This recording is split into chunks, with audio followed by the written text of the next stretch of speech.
नमस्कार, बहुत बहुत स्वागत है आपका। आप देख रहे हैं एबी न्यूज़ में आपका दोस्त जितेंद्र। प्रारंभ करेंगे कार्यक्रम को, लेकिन पहले मुख्य समाचार।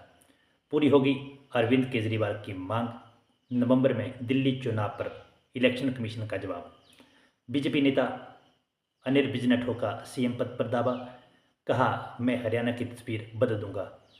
रेप मर्डर मामले में संदीप घोष की गिरफ्तारी, उधर ममता बनर्जी और डॉक्टरों के बीच नहीं बनी बात। हिंसक प्रदर्शन के लिए बीएसपी नेताओं, पूर्व पार्षदों समेत 50 लोगों पर मामला दर्ज। हरियाणा के चुनाव मैदान में 100 से ज़्यादा बागी, भाजपा कांग्रेस में किसकी लगेगी बाट। मोहम्मद यूनिस के तल्ख बयानों के बीच भारत ने बांग्लादेश को दी बड़ी सौगात। जेनेवा में चीन विमान हाईजैक और खटाखट पर चर्चा, कांग्रेस ने लगाई आरोप। नकली या अवैध शराब बेचने वालों की होगी संपत्ति जब्त। हिमाचल बना देश का पहला राज्य। माँ बाप ने बेटे का रख दिया ऐसा नाम, कोर्ट तक पहुंच गया मामला। जज साहब का भी ठनका माथा। राजकीय सम्मान के साथ जवान का अंतिम संस्कार। अरविंद अमर रहे के नारों से गूंजा इलाका, हर आंख नम। अब समाचार विस्तार से। दिल्ली में अगले साल होने वाले विधानसभा चुनाव को लेकर आम आदमी पार्टी के संयोजक अरविंद केजरीवाल ने रविवार को एक सियासी दांव खेला है, जिसमें उन्होंने कहा कि वे 2 दिन में सीएम पद से इस्तीफा दे देंगे। इस दौरान केजरीवाल ने मांग की कि दिल्ली विधानसभा चुनाव भी नवंबर में महाराष्ट्र और झारखंड के साथ करवाए जाएं। हालांकि इस पर अब चुनाव आयोग ने सफाई दी है। सूत्रों के अनुसार चुनाव आयोग का कहना है कि फिलहाल दिल्ली में चुनाव से समय से पहले कराने की संभावना नहीं है, क्योंकि इतने कम समय में चुनाव करवाना संभव नहीं है। दरअसल चुनाव आयोग ने भी महाराष्ट्र और झारखंड में चुनाव की तारीखों का ऐलान नहीं किया है, लेकिन हरियाणा का ऐलान किया जा चुका है। अरविंद केजरीवाल ने जेल से छूटने के 2 दिन बाद आम आदमी पार्टी की ऑफिस में स्पीच के दौरान एक बड़ा ऐलान किया। उन्होंने कहा कि आज से 2 दिन बाद मैं इस्तीफा देने जा रहा हूं। केजरीवाल ने कहा कि मैं सीएम कुर्सी से इस्तीफा देने जा रहा हूं और मैं तब तक सीएम की कुर्सी पर नहीं बैठूंगा जब तक जनता अपना फैसला नहीं सुना देती। अगली खबर। भारतीय जनता पार्टी के वरिष्ठ नेता अनिल विज ने रविवार को हरियाणा विधानसभा चुनाव से पहले मुख्यमंत्री पद के लिए दावा ठोक दिया। अनिल विज ने अपनी वरिष्ठता व्यक्त करते हुए पार्टी से सीएम पद की मांग की है। अनिल विज ने कहा कि मैं हरियाणा में बीजेपी का सबसे वरिष्ठ विधायक हूं। मैंने 6 बार चुनाव लड़ा है। मैंने पार्टी से कभी कुछ नहीं मांगा, लेकिन लोगों की मांग पर मैं इस बार अपनी वरिष्ठता के आधार पर सीएम पद के लिए दावा करूंगा। अनिल विज ने कहा कि मैं जहां जहां गया हूं, मुझे सब कह रहे हैं कि आप सीनियर मोस्ट हैं, ऐसे में आप ही सीएम बने।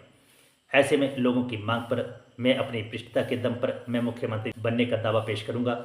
अगर सरकार बनती है और पार्टी मुझे सीएम पद सौंपती है तो मैं हरियाणा की तकदीर और तस्वीर दोनों बदल दूंगा। हालांकि विज ने कहा कि यह फैसला हाईकमान के हाथ में है। अगली खबर। कोलकाता के सरकारी आरजीकर मेडिकल अस्पताल में एक डॉक्टर के साथ रेप के बाद उसकी हत्या के मामले में सीबीआई ने पूर्व प्रिंसिपल संदीप घोष और टाला थाने के ऑफिसर इंचार्ज अभिजीत मंडल को गिरफ्तार किया है।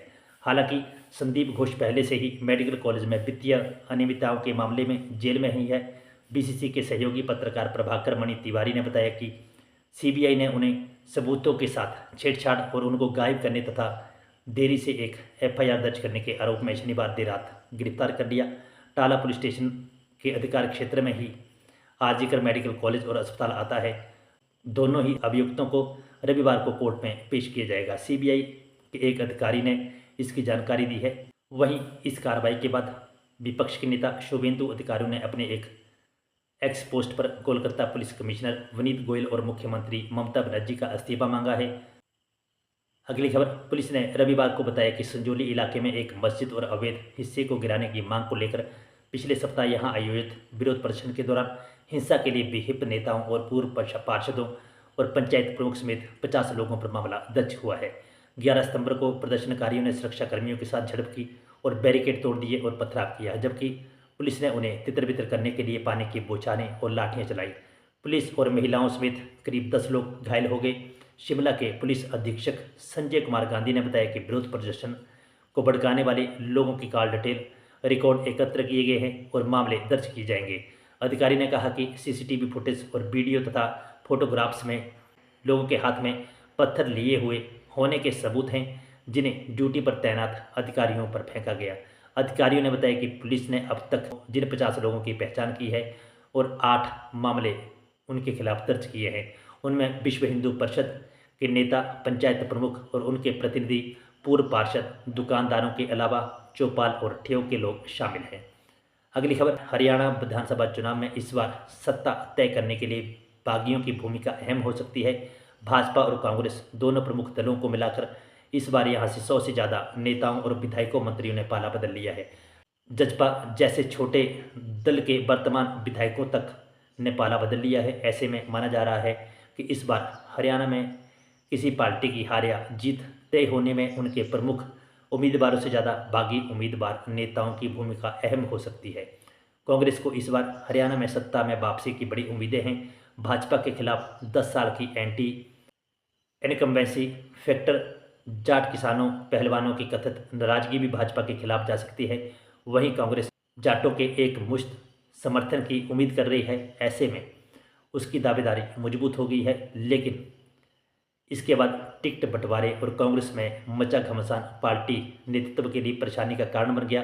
कहा जा रहा है कि अब तक कांग्रेस के 50 से अधिक छोटे बड़े नेताओं ने पाला बदल लिया है। कांग्रेस के 42 नेता किसी दूसरे दल या स्वतंत्र उम्मीदवार के तौर पर अपनी किस्मत आजमा रहे हैं। अगली खबर, शेख हसीना के प्रधानमंत्री पद और देश छोड़ने के बाद भारत और बांग्लादेश के बीच पहले जैसी बात नहीं रही। हिंदुओं के खिलाफ हो रही हिंसा भारत में चिंता बढ़ चुकी है। इस बीच अंतरिम सरकार के कई मंत्रियों के बयान भी तल्खी भरे सामने आए हैं। वहीं बांग्लादेश में कट्टरपंथियों के उदय से भारत के सामने असहज स्थिति पैदा हो गई है, मगर भारत सरकार ने हमेशा बांग्लादेश को सहयोग देने का भरोसा दिया है। इसी बीच भारत ने बांग्लादेश को एक नई सौगात दी है। वहीं इंटरनेशनल क्राइम ट्रिब्यूनल में शेख हसीना के खिलाफ नरसंहार और मानवता के खिलाफ अपराध के तहत शिकायत दर्ज की गई हैं। पूर्व प्रधानमंत्री के खिलाफ हत्या, यातना, जबरन गायब करने जैसी कई अपराधों के लिए भी कई मामले दर्ज किए गए हैं। इस मामलों में अगर बांग्लादेश शेख हसीना के प्रत्यर्पण के लिए भारत से अनुरोध करता है तो नई दिल्ली के पास क्या कानूनी विकल्प होंगे? भारत सरकार ने अभी तक शेख हसीना को लेकर अपना आधिकारिक रुख साफ नहीं किया है। बांग्लादेश के प्रत्यार्पण की कार्रवाई शुरू करने के बाद भारत को अपना स्टैंड क्लियर करना होगा। अगली खबर, भारत के विदेश मंत्री एस जयशंकर अक्सर अपने बयानों के लिए सुर्खियों में रहते हैं। इसी हफ्ते अपनी जनेवा यात्रा में एस जयशंकर ने चीन के साथ रिश्तों पर बयान दिया और राहुल गांधी पर भी तंज कसा। जयशंकर ने IC 814, the Kandahar hijack Netflix series पर भी चुप्पी तोड़ी है और फिल्मी दुनिया पर भी टिप्पणी की है। इस दौरे पर चीन पर दिए गए उसके बयान पर कांग्रेस अध्यक्ष मल्लिकार्जुन खड़गे ने तीखी प्रतिक्रिया दी है। स्विट्जरलैंड के जिनेवा में एक कार्यक्रम में एस जयशंकर ने भारत और चीन के रिश्तों के बारे में कहा। भारत चीन की सीमा के बीच 75% मिलिट्री डिसएंगेजमेंट का काम पूरा हो चुका है। उनका कहना था कि भारत के पॉइंट से सेनाएं पीछे लौट आती हैं तो शांति बनी रहती है। चीन के विदेश मंत्रालय ने एस जयशंकर के बयान के बाद कहा कि भारत और चीन की सीमा पर हालात आमतौर पर स्थिर और नियंत्रण में हैं।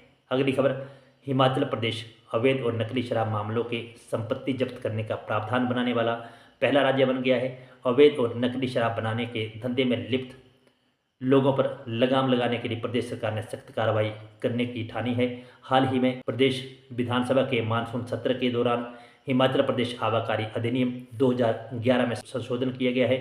अवैध और नकली शराब के गैरकानूनी गतिविधियों में शामिल लोगों पर नकेल कसने के लिए प्रावधान किया गया है। कानून में किया गया सबसे महत्वपूर्ण संशोधन अवैध गतिविधियों में शामिल लोगों, उनके रिश्तेदारों और सहयोगियों की संपत्ति को जब्त करने की अनुमति देता है। इससे पहले अधिनियम में इस तरह का कोई प्रावधान नहीं था। इसके अलावा प्रभावशीलता को बढ़ाने के लिए अपराधों को अब संज्ञेय और गैर जमानती बना दिया गया है। नए प्रावधान अवैध शराब के धंधे जैसी गतिविधियों को नियंत्रित करने के लिए बहुत मददगार साबित होंगे। संशोधनों में अधिनियम की विभिन्न धाराओं के तहत जुर्माने में वृद्धि और सजा की अवधि को भी बढ़ाया गया है। अगली खबर, ब्राजील के कोर्ट में अजीब वाक्य देखने को मिला है, जहां एक ब्लैक कपल को अपने बच्चे का नाम मिस्र के 25वें महान अश्वेत किंग नूबिया के नाम पर पिए रखना चाहते थे। हालांकि कोर्ट ने यह कहते हुए नाम रखने से मना कर दिया कि इस नाम का उच्चारण पुर्तगाली शब्द प्लिए मिलता जुलता है, जिसका मतलब होता है वेले डांस स्टेप्स। कोर्ट ने यह भी कहा कि इसकी वजह से बच्चे को जीवन भर मजाक का पात्र भी बनना पड़ेगा। बताया जा रहा है कि ब्राज़ील के मिनास गेरास में रहने वाले कैटरीना और डानिलो प्रोमिला अपने बच्चे का नाम मिस्र के 25वें अश्वेत राजा के नाम पर रखना चाह रहे थे।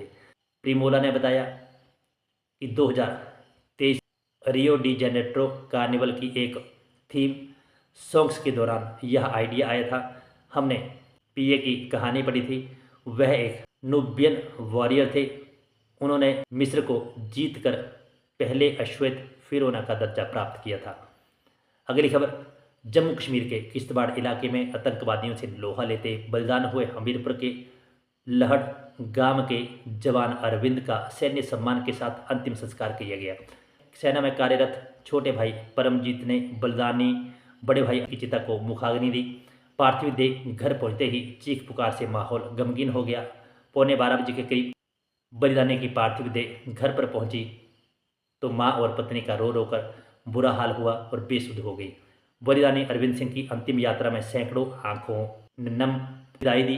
गांव पहुंचने से पहले सड़क से गांव तक युवाओं ने बाइक रैली निकालकर बलिदानी अरविंद सिंह को श्रद्धांजलि दी और भारत माता की जय के नारे लगाए। किश्तवाड़ में आतंकवादियों के साथ मुठभेड़ के दौरान सिपाही अरविंद बलिदान हो गए थे।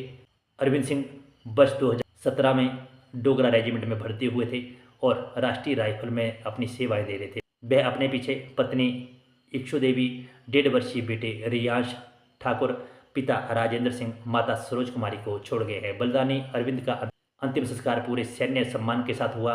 इस मौके पर उपायुक्त हमीरपुर अमरजीत सिंह, एएसपी राजेश कुमार, नदौन एसडीएम अपराजिता चंदेल के अलावा सैकड़ों की तादाद में स्थानीय लोग मौजूद रहे। तो बंधुओं, ये थे आज के कुछ अहम समाचार जो हमने आपके साथ साझा की। खबरें पसंद आई हों तो लाइक और शेयर करें। जो दोस्त हमारे साथ नहीं जुड़े हैं भी हमारे यूट्यूब और फेसबुक पेज को लाइक और फॉलो भी करें। इन्हीं शब्दों के साथ फिलहाल के लिए बस इतना ही। बने रहें एबी न्यूज़ के साथ। जय हिंद, जय भारत, जय हिमाचल।